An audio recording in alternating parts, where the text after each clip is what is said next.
because I don't even need to make a grip on this side to finish, if that one is correct. It looks like he's wearing like a mask, like a train robber. The Train Robber Nerve Punch. But first, 4 other lapel strangles.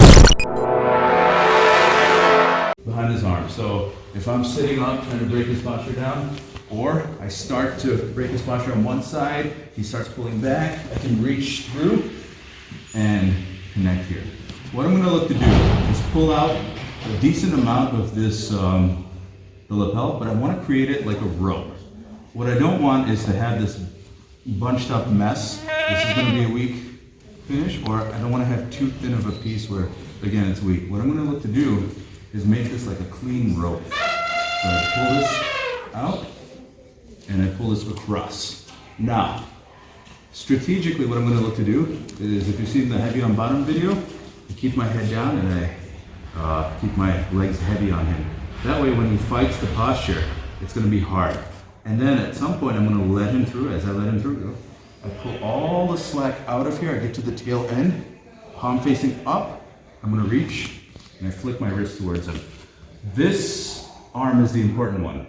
And I'll prove that to you guys, because I don't even need to make a grip on this side to finish, if that one is correct. But we're going to make a grip, okay? So I'm just going to make any material grip close to the neck. I flick my 2 wrists towards him, and I'm going to bring him to me as I bring my head to his ear to ear here. Okay, the second one here is if he goes to defend this, I'm just going to use that to move his arm over. Now I pull him into space, and I press my chest into his arm. Okay, it's a really easy finish.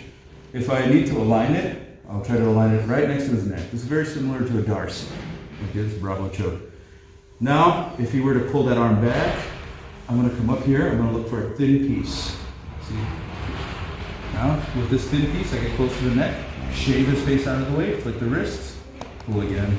That's an easy finish. I do the typical 2-on-1s. I pull across, he's fighting. At some point, I'm going to pull this over his head to control his posture, but I'm going to go underneath and grab my own wrist. Again, heavy from the bottom, press my legs down, keep my head back so it's hard for him to posture. Try to posture, it's hard. Okay? When I want to let him up, when he's nice and tired, I slip this through to the far side. I can just put this to the neck, or I can grab my own arm and stretch for the Ezekiel with the lapel. Okay? So I'd be breaking his posture down. This time I'm going to wrap the lapel like this around him. Okay, a lot of times it looks like he's wearing like a mask. Okay, like a train robber. Okay, so I pull this up and over.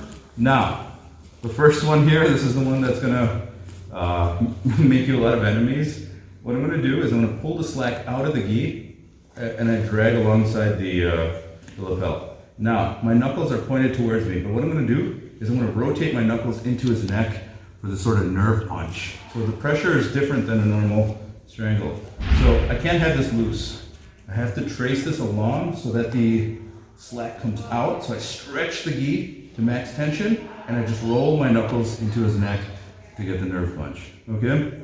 And then the final one's gonna be off of here. We're just gonna go through this little space. So I undo this a little bit, go through, and it's another Ezekiel. Okay? Train robber Ezekiel.